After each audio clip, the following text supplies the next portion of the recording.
Bismillahirrahmanirrahim. Assalamualaikum warahmatullahi wabarakatuh. Selamat siang warga belajar kelas 5, kelas beasiswa PKBM Indonesia School. Jumpa kembali dengan Miss Lita selaku pengajar untuk mata pelajaran IPAS di pertemuan kedua pada hari ini.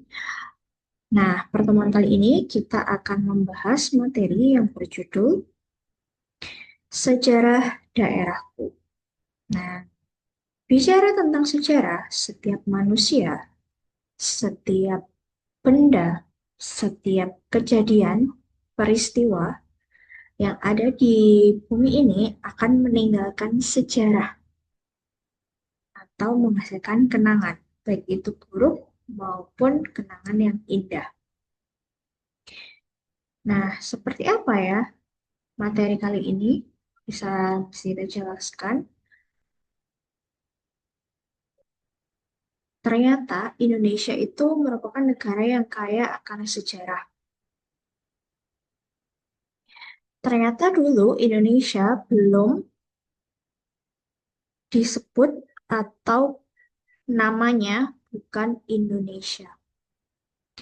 Yang mana dulu Indonesia itu masih terpecah-pecah menjadi berbagai macam kerajaan dan juga belum merdeka karena Indonesia pernah mengalami penjajahan oleh negara-negara lain sebelum akhirnya merdeka.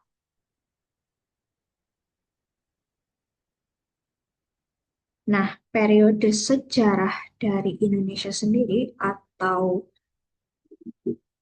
timeline waktu terbentuknya negara Indonesia sendiri dimulai dari yang pertama adalah masa prasejarah. Masa prasejarah itu merupakan masa di mana kita belum mengenal yang dinamakan tulisan, maka disebut prasejarah. Jadi pada waktu itu kita berkomunikasi masih menggunakan eh, perlengkapan-perlengkapan sederhana. Kita hidup menggunakan alat-alat yang sederhana dari batu dan logam. Lalu beranjak ke masa berikutnya atau periode berikutnya, yaitu ada masa kerajaan Hindu-Buddha. Nah, pada kerajaan Hindu-Buddha ini baru negara Indonesia atau orang-orang yang menduduki wilayah di Indonesia pada waktu itu mulai mengenal adanya tulisan.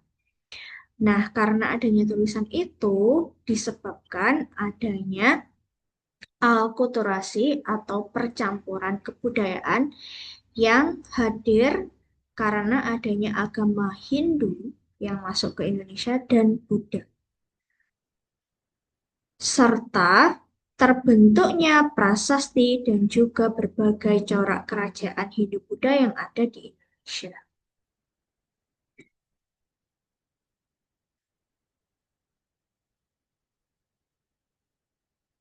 Lalu periode berikutnya adalah masa Kesultanan Islam.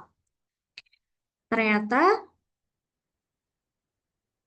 Indonesia dengan adanya kerajaan Hindu dan Buddha beserta penyebaran agamanya tidak berlangsung lama. Setelah itu adanya bangsa Arab masuk ke Indonesia sehingga menyebarkan agama dan juga membentuk kerajaan bercorak Islam di Indonesia. Dan masa berikutnya ada masa pendudukan Eropa. Masa pendudukan Eropa itu ketika pertama kali Indonesia diduduki oleh bangsa Eropa yaitu Portugis, Spanyol, Belanda, dan Inggris. Dan dari keempat negara ini yang paling lama adalah Belanda selama 350 tahun menduduki atau menjajah bangsa kita.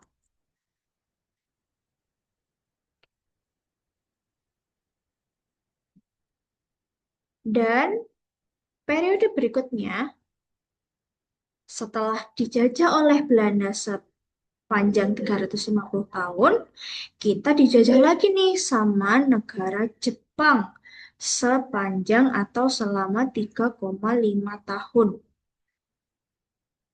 Setelah Jepang berhasil mengusir Belanda dari Indonesia. Indonesia. Dan masa keenam atau periode berikutnya setelah masa pendudukan Jepang, Indonesia menyadari nih mulai adanya gerakan-gerakan untuk mulai mempertahankan atau merebut kemerdekaan biar tidak dijajah lagi, sehingga di sini disebut masa setelah kemerdekaan, yaitu ketika masa setelah tanggal 17 Agustus 1945, ketika negara kita memproklamasikan kemerdekaannya. Dan pada saat itu ternyata nih Belanda juga tidak apa namanya merasa ingin menguasai kembali. Walaupun kita sudah merdeka, dia masih ingin menjajah negara kita. Tetapi pada akhirnya Belanda tidak bisa menjajah negara kita.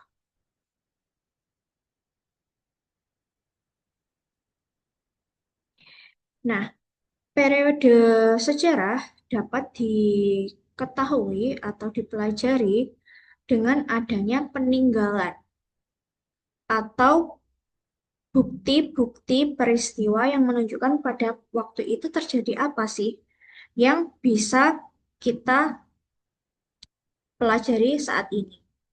Mulai dari berbagai macam hal. Bisa dari karya seni, kitab-kitab, catatan sejarah, atau nisan. Nah, contoh peninggalan masa prasejarah. Yang pertama ada zaman batu, yaitu berupa alat-alat pendukung kehidupan yang terbuat dari batu. Nah, tadi seperti yang sudah Miss Lita sampaikan di awal, bahwa pada zaman batu dan logam, masyarakat kita masih belum mengenal adanya tulisan. Sehingga yang ditinggalkan itu hanya berupa bongkahan-bongkahan batu. Atau pada masa ini disebut dengan masa batu tua, yaitu Paleolitikum. Gunanya batu-batu ini itu untuk apa? Untuk menunjang kehidupan masyarakat pada waktu itu. Digunakan untuk berburu hewan, memotong bahan-bahan tumbuhan yang akan dijadikan makan, lalu membuat bangunan, memotong kayu, dan lain sebagainya. Nah, contohnya ini ada kapak genggam pada masa zaman batu tua, yaitu digunakan untuk menunjang kehidupan pada waktu itu. Dan yang kedua, pada zaman batu juga, tapi di zaman batu muda atau setelah zaman batu tua, yaitu sudah lebih modern lagi ya tentunya dari zaman sebelumnya, yang disebut dengan Mesolitikum dan Neolitikum.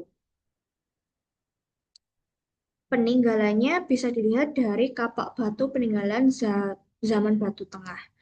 Nah, pada apa namanya peninggalan ini batunya sudah lebih modern lagi. Bentuknya sudah tidak seperti bongkahan kayak yang pada zaman batu tua. Yang mana ini juga tetap digunakan untuk menunjang kehidupan manusia Indonesia pada waktu itu. Yang ketiga adalah kebudayaan batu besar atau megalitikum. Nah, pada zaman ini masyarakat menghasilkan kebudayaan berupa batu berukuran besar. Mulai adanya kepercayaan animisme pada roh dan dinamisme, kepercayaan pada benda gaib, sehingga bangunannya dapat dibuat untuk persembahan. Nah, salah satu bukti peninggalannya adalah seperti yang ada pada gambar yang dinamakan dengan sarkofagus atau keranda batu peninggalan batu zaman batu besar. Contoh peninggalan yang lain ada menhir, dolmen, peti kubur, sarkofagus, waruga, dan punden berunda. Nah, pada zaman megalitikum ini atau zaman pada zaman batu besar ini, manusia sudah mempercayai bahwa ada kekuatan di luar diri manusia sendiri. Misalnya, oh, apa namanya, ada sudah mulai mungkin mempercayai adanya roh atau setan yang bisa membantu manusia. Kemudian benda-benda goib seperti menyembah batu, menyembah pohon, dan lain sebagainya.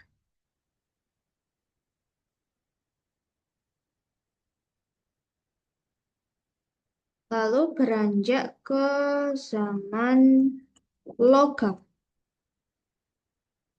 Nah, pada zaman ini masyarakat sudah dapat membuat peralatan penunjang hidup dari bahan logam. Zaman ini terjadi pada zaman perunggu. Sorry, zaman ini terbagi menjadi zaman perunggu, zaman besi, zaman emas, atau tembaga. Peninggalan sejarahnya antara lain Nekara atau Moko, kapak perunggu, bejana perunggu, arca perunggu, dan perhiasan logam. Nah, ini sudah cukup modern sekali ya, sudah ada corak-corak karya yang identik dengan keindahan atau seni yang dibuat dari yang kita bisa lihat dari peninggalan sejarah pada zaman logam. Nah, ini yang ada di gambar. Yang pertama ada yang bentuknya mirip gendang. Ini namanya nekara. Sedangkan yang bentuknya kayak pipi, ini dinamakan dengan kapak perunggu.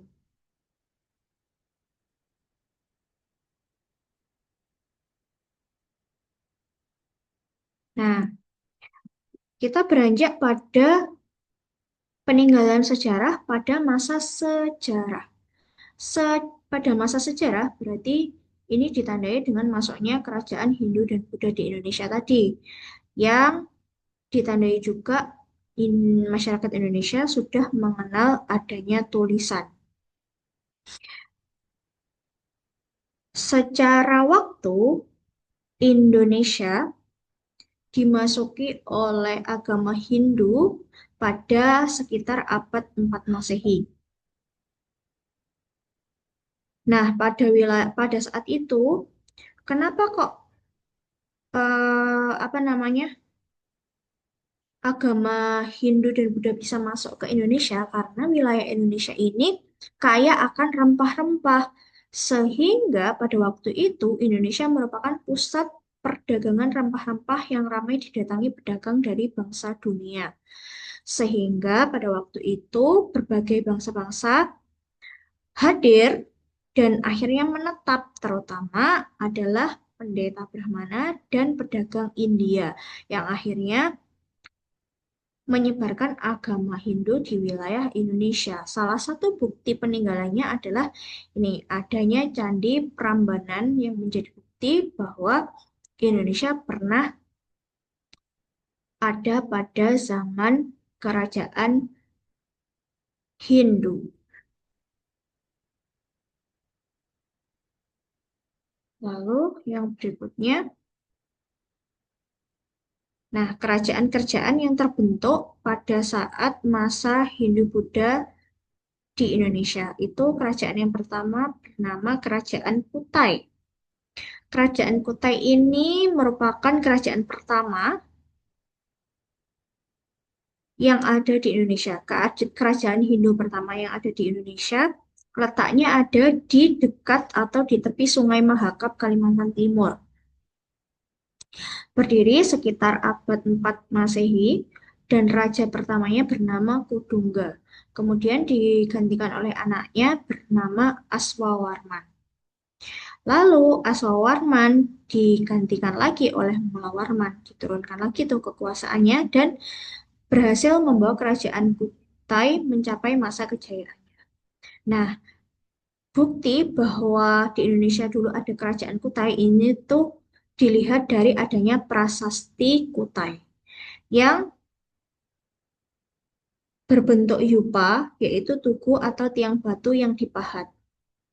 Nah, pada saat itu prasasti Prasasti ini ditulis pada masa pemerintahan Raja Mulawarman. Nah, di sini kelihatan ya bahwa batunya itu sudah ada ukiran-ukiran tulisan yang berlaku pada masa tersebut.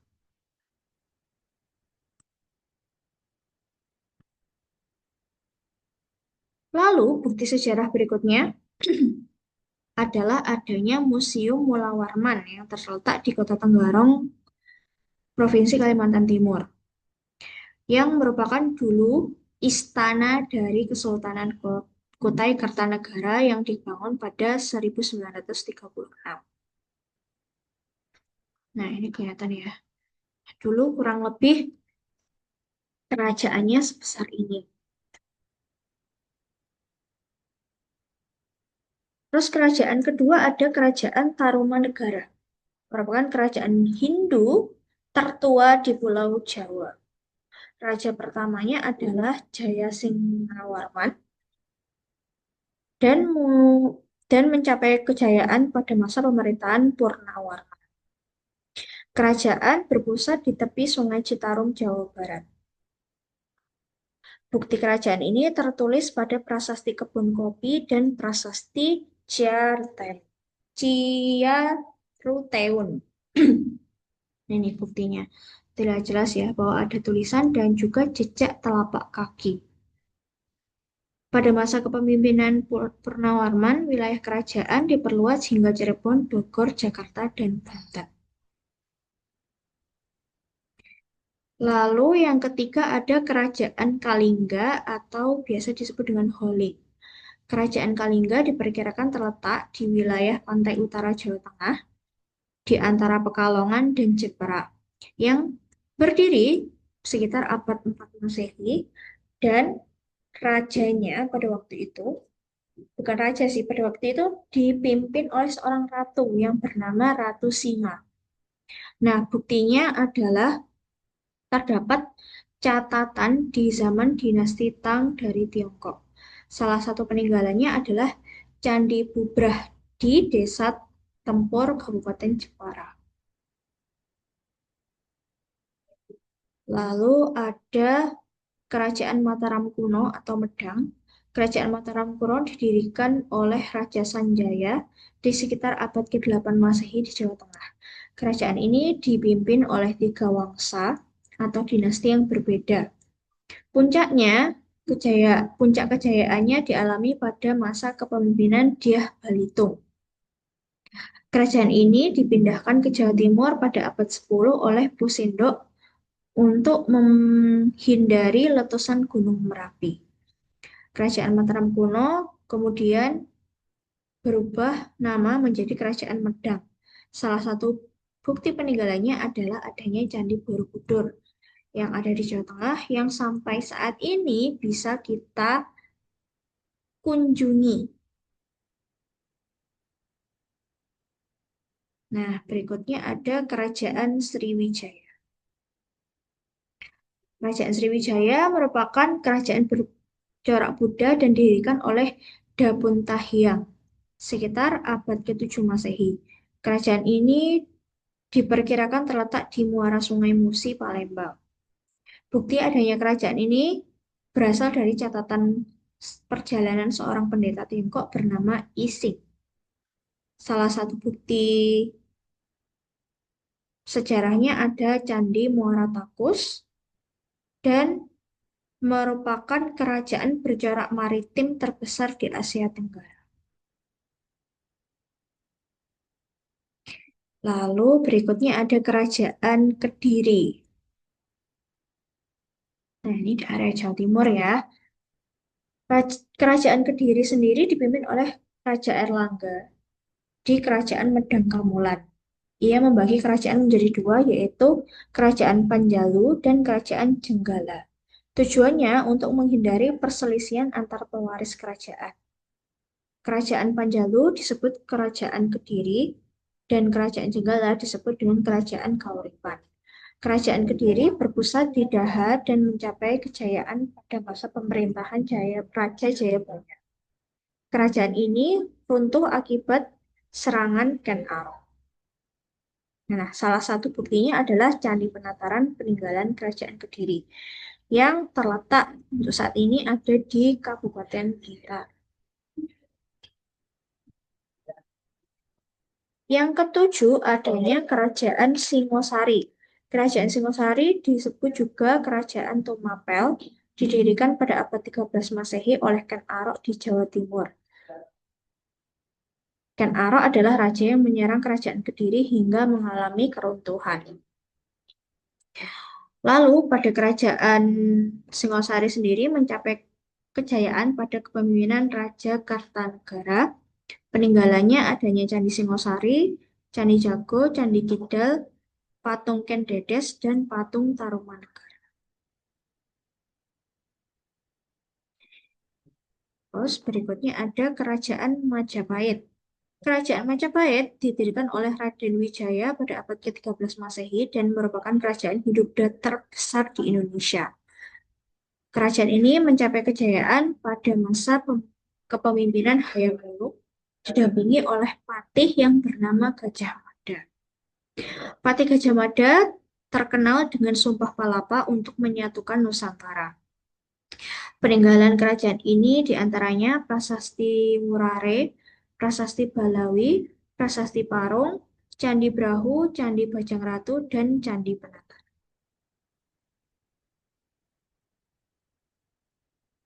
Nah, setelah masa kerajaan Hindu-Buddha ini berakhir di Indonesia, masuklah lagi masa Kesultanan Islam yang dimulai sekitar abad 7 Masehi. Dimulai dari yang pertama adalah Kesultanan Perlak. Kesultanan Perlak atau Perolak didirikan oleh Sultan Alauddin Syekh Maulana, seorang pendatang dari Jazirah Arab pada abad ke-8 Masehi. Kerajaan ini diperkirakan terletak di wilayah Aceh, yaitu sekitar Selat Melaka. Kesultanan ini kemudian bergabung dengan Kesultanan Samudra Pasai pada abad ke-13 Masehi. Peninggalannya adalah mata uang perlak dan batu nisan makam Raja Benoa.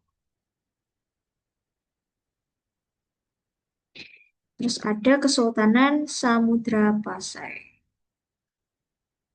Nah, Kesultanan Samudra Pasai juga terletak di Aceh, tepatnya di pesisir pantai utara Pulau Sumatera.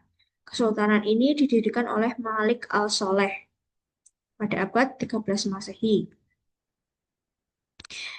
Salah satu bukti sejarahnya adalah Monumen Kesultanan Samudra Pasai. Terus ada Kesultanan Aceh pada abad ketiga, pada abad 14 yang memimpin pada saat itu adalah Sultan Iskandar Muda. Salah satu bukti sejarahnya adalah yang sampai saat ini, bahkan kemarin ketika tahun 2004 Aceh dilanda tsunami, masih berdiri kokoh, yaitu adanya Masjid Raya Baitur Rahman. Terus berikutnya ada Kesultanan Demak, berdiri pada abad 15 Masehi. Terus untuk raja yang memimpin bernama Sultan Trenggana. Bukti peninggalannya adanya Masjid Agung Demak. Terus ada Kesultanan Pajang, didirikan oleh tokoh yang bernama Joko Tingkir pada abad ke-16. Dan salah satu bukti peninggalannya adalah Masjid Laweyan. Nah, Joko Tingkir sendiri itu penyebutan saja ya. Untuk nama aslinya adalah Sultan Hadiwijaya, pemimpin pertama Kesultanan Pajang. Lalu ada Kesultanan Mataram Islam. Nah, ini yang ke Jogja, yang pernah ke Jogja pasti salah satu eh, gambar yang ada di sini menjadi destinasi wisata ini. Ternyata ini merupakan salah satu bukti peninggalan sejarah juga pada Kesultanan Mataram Islam di abad ke-16 Masehi yang dipimpin oleh Sultan Agung. dengan bukti sejarah adanya Masjid Agung Kauman, Masjid Agung Kota Gede, dan Taman Sari sebagai tempat peristirahatan. Lalu ada Kesultanan Cirebon pada abad ke-15 dipimpin oleh Sunan Gunung Jati dengan bukti peninggalannya adanya Masjid Agung Cirebon dan seni batik Cirebon. Lalu ada Kesultanan Banten yang berdiri pada abad ke-16, di mana yang memimpin saat itu adalah Maulana Hasanuddin, yaitu putra dari Sunan Gunung Jati, yang mana pada masa kepemimpinan Sultan Ageng Tirtayasa, Kesultanan Banten mencapai masa kejayaan. Bukti sejarahnya adanya Masjid Agung Banten, Meriam Ki Amuk, dan Danau Tasikardi yang merupakan danau buatan.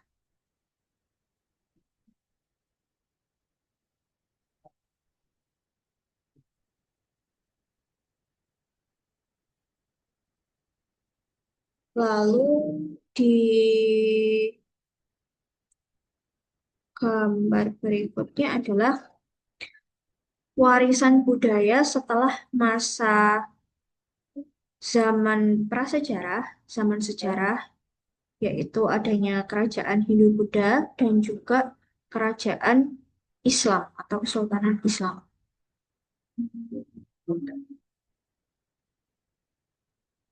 Salah satu bukti peninggalan sejarah pada masa ini adanya pakaian, makanan, dan bahasa dan juga kebiasaan. Salah satunya seperti yang ada di gambar ini adanya kebaya.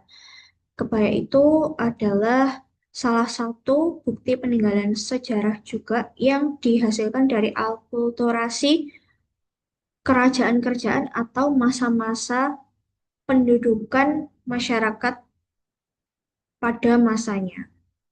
Yang mana kebaya itu adalah akulturasi dari bangsa Arab dan Portugis atau bangsa Eropa.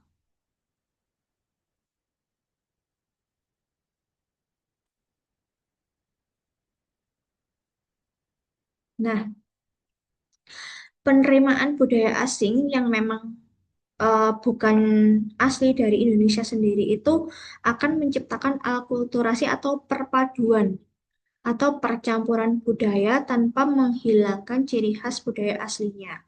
Contohnya adalah adanya akulturasi budaya Hindu dan Islam yang tampak pada Menara Masjid Kudus. Nah, Menara Masjid Kudus ini menaranya bentuknya hampir sama kayak bentuk bangunan candi.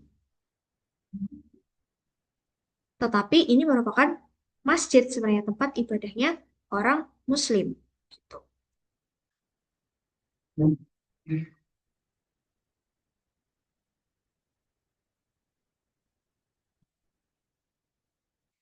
Lalu berikutnya ada batik, batik Jelamprang Pekalongan yang merupakan batik yang terinspirasi dan dibawa oleh Belanda dari Tiongkok. Lalu ada sate, alkulturasi dari budaya Arab dan Indonesia. Terus adanya kelenteng, alkulturasi dari budaya Tiongkok dan Indonesia. Ada wayang kulit. Nah, ini.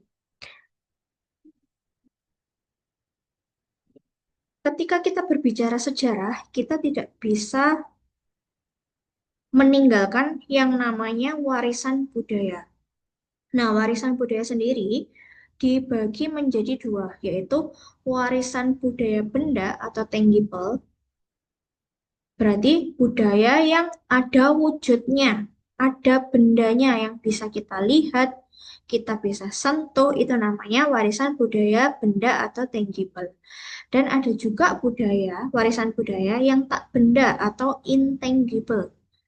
yaitu berupa nilai budaya dari masa lalu. Beberapa di antaranya warisan budaya di Indonesia bahkan sudah diakui oleh UNESCO. Contohnya ada batik, wayang, dan pencak silat. Nah nih, kalau wayang kulit berarti termasuk warisan budaya benda atau tangible.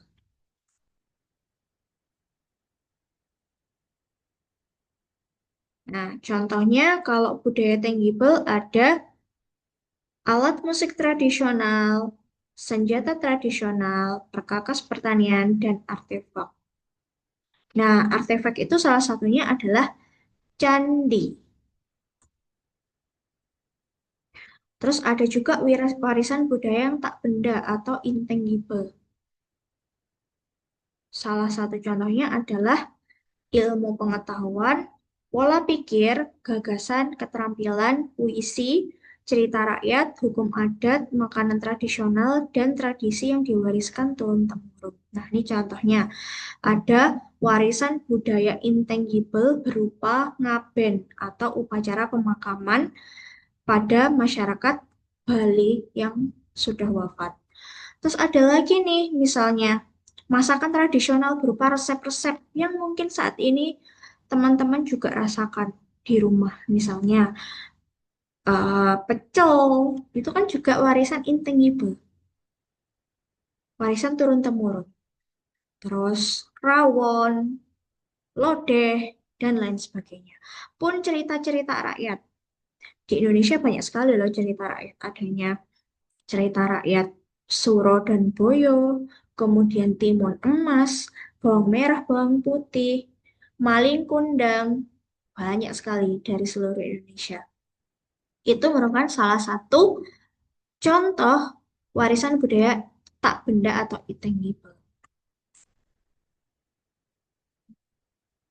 Nah, tari-tarian adat ada reok Ponorogo dan pencak silat. Ini juga intangible bentuknya.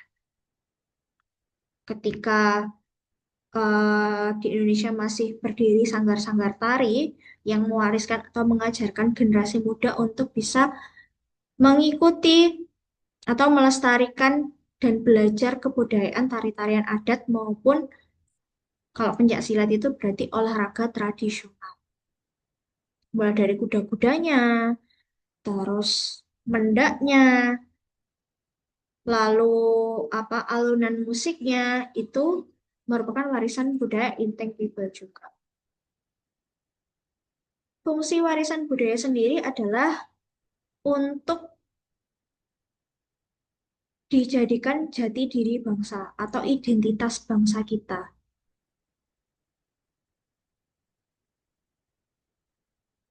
Fungsinya adalah menjadi identitas suatu daerah. Nih, misalnya ada tari saman dari Aceh.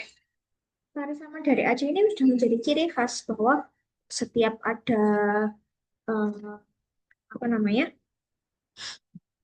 misalnya pertunjukan yang sifatnya nasional maupun internasional, biasanya tari saman ini dijadikan salah satu apa namanya tari-tarian yang diunggulkan atau dipertunjukkan dengan nuansa kalau tarian dari Aceh ini karena Aceh itu banyak dipengaruhi oleh eh, Kesultanan Islam sehingga pakaiannya pun lebih tertutup dan semuanya pakai jilbab ya yang perempuan sebagai penarinya. Terus apa namanya pakaiannya pun menutup aurat dan tidak terlalu banyak gerakan yang mempertontonkan kemolekan tubuh gitu. Jadi lebih banyak gerakan tangan dan kaki dengan duduk gitu. Terus selain sebagai identitas jati diri bangsa, ada bukti sejarah atau bukti bahwa ada catatan bahwa kita pernah berada di masa itu. Nah, contohnya ada Candi Prambanan menjadi bukti sejarah adanya kerajaan Mataram kuno yang bercorak Hindu. Candi Dieng bukti sejarah keberadaan Kerajaan Kalingga yang bahkan sampai saat ini masih bisa kita kunjungi. Jadi kita perlu melestarikan juga. Makanya di area-area candi, pemerintah menggunakan area candi ini sebagai apa namanya? Sebagai salah satu area cagar budaya sehingga tidak hilang atau tidak punah. Jadi candi-candi yang ada di Indonesia itu juga dirawat kondisinya sekarang, kebersihannya, kemudian apa namanya, kelestarian bahan-bahan candi atau batuan-batuannya itu juga dirawat agar anak cucu kita masih bisa mengunjunginya nanti di masa depan. Fungsi berikutnya adalah menjadi tempat wisata. Nah, ini salah satunya ada Museum Fathahillah sebagai tempat wisata dan juga museum-museum. Di Surabaya juga banyak ya, museum Tugu Pahlawan, terus apa namanya, museum apa lagi ya kalau di Surabaya?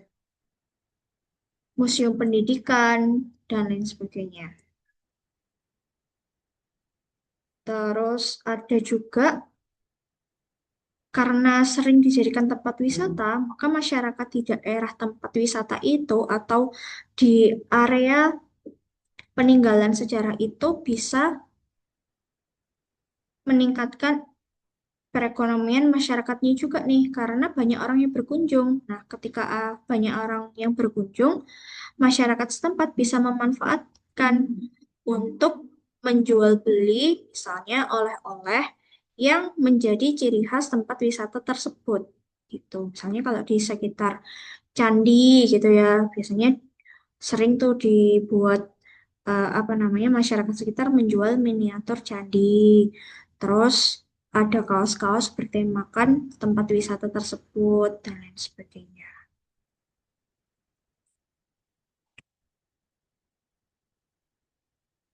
Nah, pengaruhnya sendiri sejarah bagi kehidupan kita sekarang. Yang pertama menunjukkan bahwa ketika kita mempelajari warisan budaya atau sejarah, kita mengetahui bahwa kita mengetahui peristiwa masa lampau tanpa harus apa namanya berada di masa itu dan mengetahui juga tradisi-tradisi yang berlaku pada masa itu. Lalu apa namanya mengetahui bahwa kita itu memiliki banyak sekali warisan budaya yang masih bisa kita lihat, masih kita apa namanya nikmati pada masa saat ini. Terus ada menambah wawasan dan pengetahuan. Ternyata sejarah itu mengajarkan pada kita bahwa masa saat ini itu tidak akan pernah bisa kita nikmati tanpa adanya perjuangan atau proses di masa lampau. Nah, contohnya nih, adanya Museum Kereta Api di Ambarawa sebagai sumber pengetahuan bagi kita dalam mengetahui perkembangan perkereta apian di Indonesia.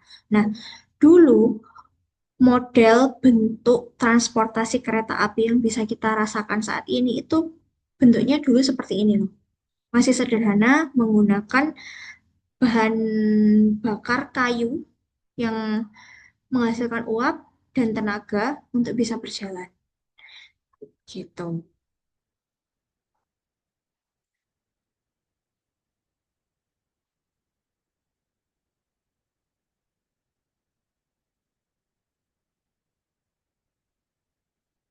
Terus adanya mempelajari warisan budaya dan juga nilai-nilai tradisi yang menjadi identitas diri yang berlaku secara nasional maupun kedaerahan. Jadi bisa saja nilai-nilai budaya yang berlaku di Jawa, terutama misalnya di Jawa Timur, akan berbeda dengan daerah lain.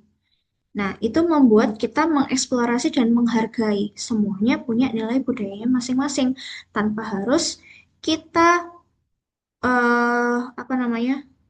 Tanpa harus kita bersikuku atau menginginkan satu nilai saja dianut oleh semuanya gitu. Karena semuanya sama-sama baik.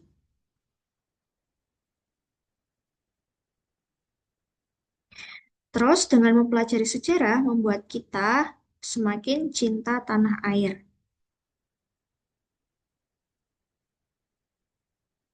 Nah, ini adalah seperti yang digambar ya. Kemegahan kapal pinisi merupakan bukti bahwa Indonesia pernah mencapai kejayaan di dunia maritim atau di dunia kelautan. Seperti yang sudah kita pelajari di pertemuan bulan lalu bahwa Indonesia itu 70%-nya merupakan negara dengan wilayah laut yang paling besar. Nah, ternyata Indonesia pada waktu itu, zaman dulu kita pernah mengalami kejayaan dengan punya adanya kapal pinisi ini yang merupakan sumber ilmu perkembangan apa namanya kapal besar yang ada di dunia modern saat ini gitu dengan adanya layar terus apa namanya Indonesia itu dikenal dengan berbagai kekayaan laut baik itu terumbu karang maupun ikannya orang-orang yang mempunyai jiwa keberanian yang tinggi karena terbiasa melaut juga dan berbagai metode-metode mencari ikan gitu. Itu membuat kita semakin cinta tanah air bahwa wah kita ternyata negara yang kaya. Kita harus bangga dengan apa yang kita punya saat ini dan berusaha untuk melestarikan. Seperti apa sih cara kita bisa menjaga apa namanya warisan budaya yang kita miliki? Salah satu yang bisa kita, cara yang pertama yang bisa kita lakukan adalah mempelajari peninggalan sejarah dan warisan budaya. Kalau kita belajar, kita jadi tahu bahwa, oh, ini ternyata peninggalan sejarah kita ya. Nah, kalau kita tidak tahu, ntar kalau diklaim sama negara lain gimana? Padahal itu punya kita, gitu.